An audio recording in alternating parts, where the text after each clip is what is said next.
क्या कि जी ये आपने इसकी एप्लीकेशन दर्ज करवा के क्या करना चाहते हैं, क्या निकालना है। डिप्टी डायरेक्टर के ऑफिस में गया, उनको मैंने टेबल पे उनके वो फिंगर रखी। आप इलाके के ना इसको मैंने बोला नहीं आपके साथ। अस्सलाम वालेकुम नाज़रीन, आपका मेज़बान यासिर शामी आपकी खिदमत में हाजिर है और आप देख रहे हैं डेली पाकिस्तान। आपने ये तो सुना होगा कि शवारमे और बर्गर की शॉप पर कुत्ते का या गधे का गोश्त मिलता है, लेकिन ये नहीं सुना होगा पाकिस्तान की तारीख में कि इंसानी गोश्त भी बेचा जा रहा है। कसूर के कोट बदर के इलाके में मौजूद हूँ और उस दुकान के बिल्कुल सामने हूँ जिसका नाम है चिक बॉस।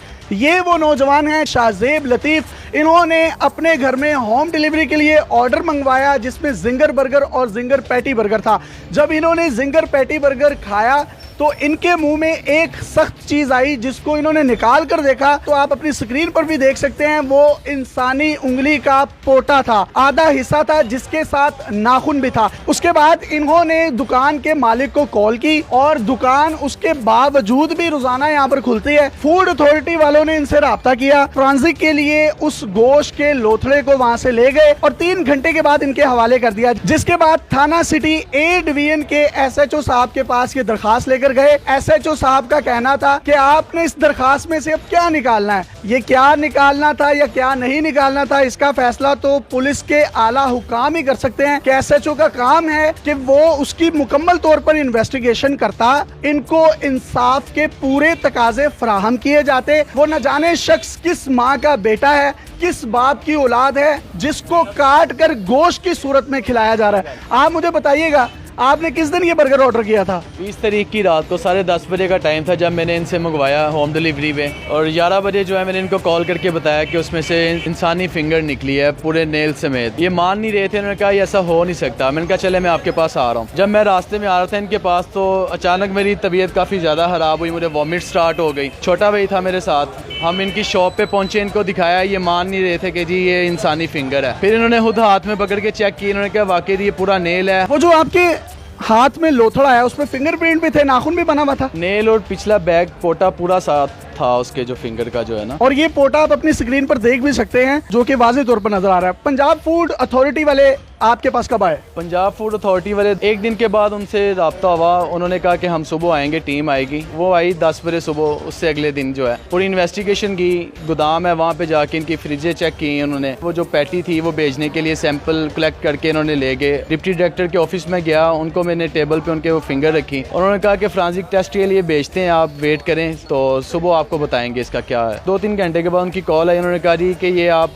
SHO साहब को पुलिस स्टेशन में इसको दें, वो ही करेंगे जो भी करना है। उन्होंने कहा हमारा जो काम था वो पेटी कलेक्ट कर लिए, हम सैंपल के लिए वो भेजेंगे, ये बाकी काम जो है पुलिस का वो। पुलिस ने क्या कहा आपको? पुलिस के पास गए, उन्होंने कहा कि जी ये आपने इसकी एप्लीकेशन दर्ज करवा के क्या करना चाहते हैं, क्या निकालना है। खैर उन्होंने एप्लीकेशन तो मेरी एक्सेप्ट कर ली, तो उन्होंने कहा अब इसको फ्रांसिक टेस्ट के लिए भेजते हैं, 2 दिन के बाद आपको इसका रिजल्ट बताएंगे। ये बात आपको किसने की कि एप्लीकेशन में से आपने क्या निकालना है? ये तो पुलिस का काम है। हाँ जी, SHO साहब ने। क्या नाम है? नाम ले उनका। वहीद आरफ नाम है उनका।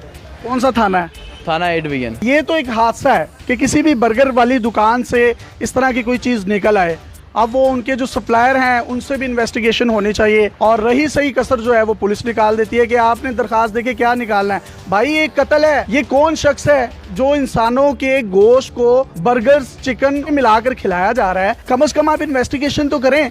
यहाँ पर बेशुमार कसूर के लोग हैं जो ये खाते हैं, इफ्तार के बाद भी लोग खाते हैं, फैमिलीज आते हैं, छोटे छोटे बच्चे खाते हैं, उनकी जिंदगियों का मसला है। और इन्होंने जिस तरीके से बताया, वो खाने के बाद मुझे वॉमिटिंग हुई, उल्टी हुई और इनको लेके जाया गया DHQ हॉस्पिटल में। अब मुतल्लिका थानेदार का क्या इस बारे में मौकिफ है, ये से भी जानेंगे और कोशिश करेंगे कि चिक बॉस के जो मालिक हैं उनका भी मौकिफ लें। चिक बॉस के ऑनर मोहम्मद अहमद साहब हमारे साथ मौजूद हैं।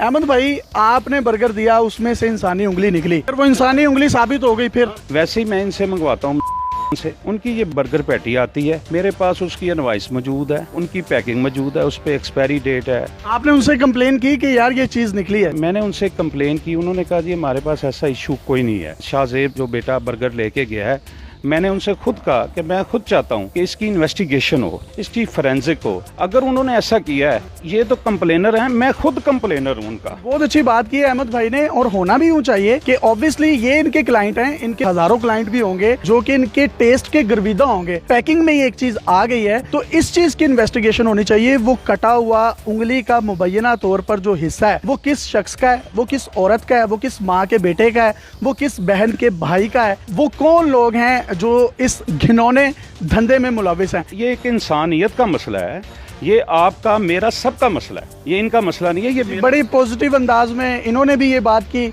जो कंप्लेंट करने वाले हैं और जिनके अगेंस्ट कंप्लेन की गई है वो भी ये चाहते हैं इन्वेस्टिगेशन हो। अब मुतल्लिका थाने से आपको पूरी रिपोर्ट लेकर देते हैं, आइए हमारे साथ। हम कसूर के थाना ए डिवीजन के SHO वहीद आरिफ से पुलिस का मौक़िफ़ लेने के लिए उनके ड्यूटी आवर्स में थाने पहुंचे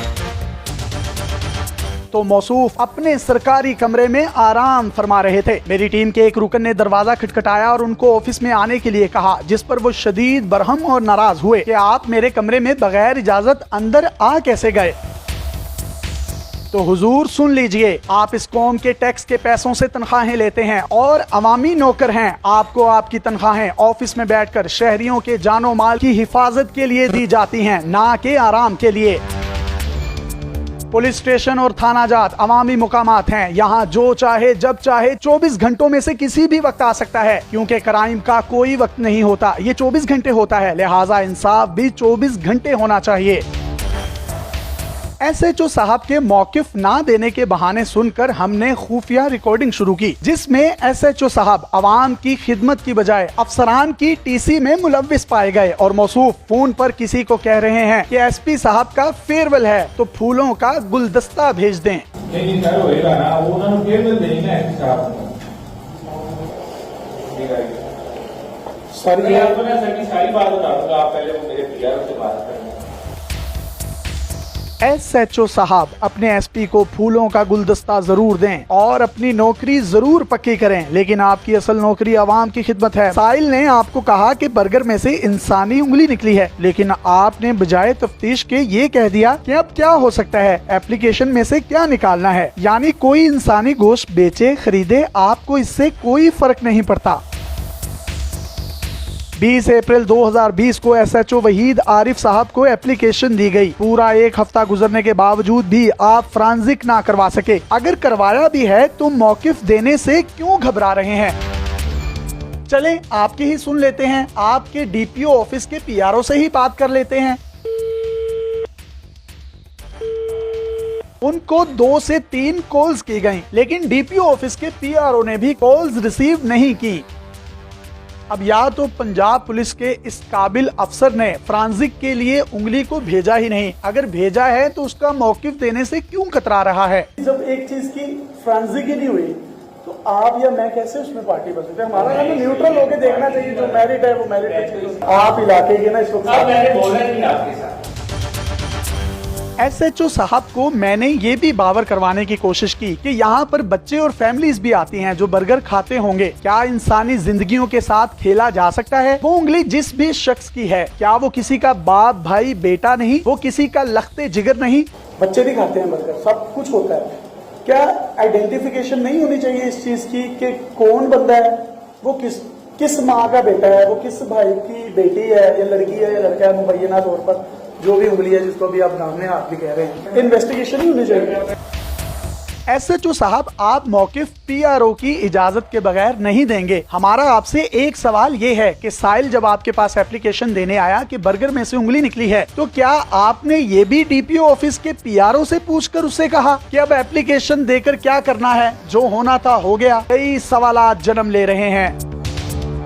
ये मुबैना उंगली इंसानी जिस्म की है या नहीं, इसका फैसला तो बाद में होगा, लेकिन पुलिस इस संगीन इशू को लेकर कितनी सीरियस है, इसका अंदाजा आप SHO थाना ए डिवीजन वहीद आरिफ की गुफ्तगू से लगा सकते हैं। आपने अपने PRO से पूछ के ये सारा कुछ करना है ना, हमें स्टांस देना है।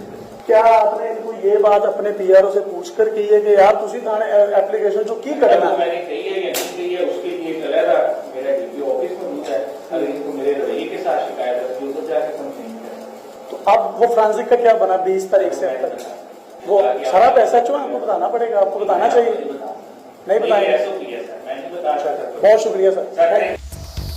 थाना 8 कसूर में मैं मौजूद हूँ। SHO साहब से हमने बात करने की कोशिश की तो उनका ये कहना था कि अफसरान या DPO ऑफिस के जो मुतल्लिका लोग हैं, PRO जो हैं, वो हमें इंस्ट्रक्शंस देंगे तो हम मीडिया पर बात करेंगे। हमने उनको 2 दफ़ा कॉल की, उन्होंने भी कॉल पिक नहीं की।